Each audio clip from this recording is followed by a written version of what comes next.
এবার ইসরায়েলের বিরুদ্ধে কঠিন ব্যবস্থা নেওয়ার হুঁশিয়ারি যুক্তরাজ্য, কানাডা ও ফ্রান্সের। ফিলিস্তিনে চলমান বর্বরতা চলতে থাকলে নেতানিয়াহু প্রশাসনের বিরুদ্ধে নিষেধাজ্ঞা দেওয়ার হুমকিও দেয় দেশ তিনটি।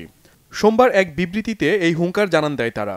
বিবৃতিতে বলা হয়, গাজার সাধারণ মানুষের জন্য খাদ্য, ওষুধ ও পানি প্রবেশে বাধা মানবাধিকার লঙ্ঘনের শামিল। গাজা থেকে ফিলিস্তিনিদের জোরপূর্বক অন্যত্র সরিয়ে দেয়া আন্তর্জাতিক আইনের লঙ্ঘন। নেতানিয়াহু প্রশাসন এই আগ্রাসন চলমান রাখলে কঠোর ব্যবস্থা নিতে একটুও পিছপা হবে না যুক্তরাজ্য, কানাডা ও ফ্রান্স। এই প্রেক্ষিতে ইসরায়েলের প্রধানমন্ত্রী বেনিয়ামিন নেতানিয়াহু বলেন, পশ্চিমা নেতারা ইসরায়েলকে রক্ষা না করে হামাসকে পুরস্কৃত করছে। এই ধরনের পদক্ষেপ নতুন করে হামলার জন্য সংগঠনটিকে উস্কে দেওয়ার শামিল। এর আগে সোমবার অপর এক ভিডিও বার্তায় ইসরায়েলের প্রধানমন্ত্রী বলেন, শুক্রবার থেকে গাজায় প্রচণ্ড লড়াই চলছে।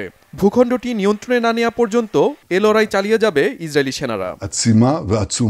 এমন একটি পরিস্থিতি তৈরি হয়েছে, হামাসকে শেষ করতে আমাদের গাজা নিয়ন্ত্রণে নিতেই হবে। ফিলিস্তিনিদের জন্য ত্রাণ প্রবেশের ব্যবস্থা করেছি।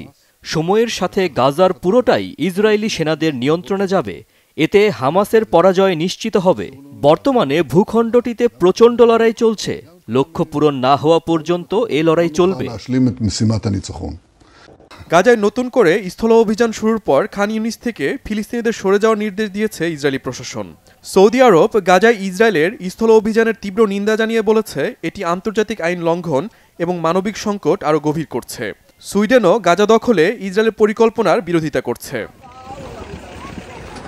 11 সপ্তাহ পর গাজায় 9 ট্রাক ত্রাণ প্রবেশ করতে দিয়েছে ইসরায়েলি বাহিনী। লাখো ফিলিস্তিনির জন্য যা খুবই সামান্য। কোনো ট্রাক প্রবেশ না করার চেয়ে 9টি ট্রাক প্রবেশ করাকে প্রাধান্য দিচ্ছে জাতিসংঘ।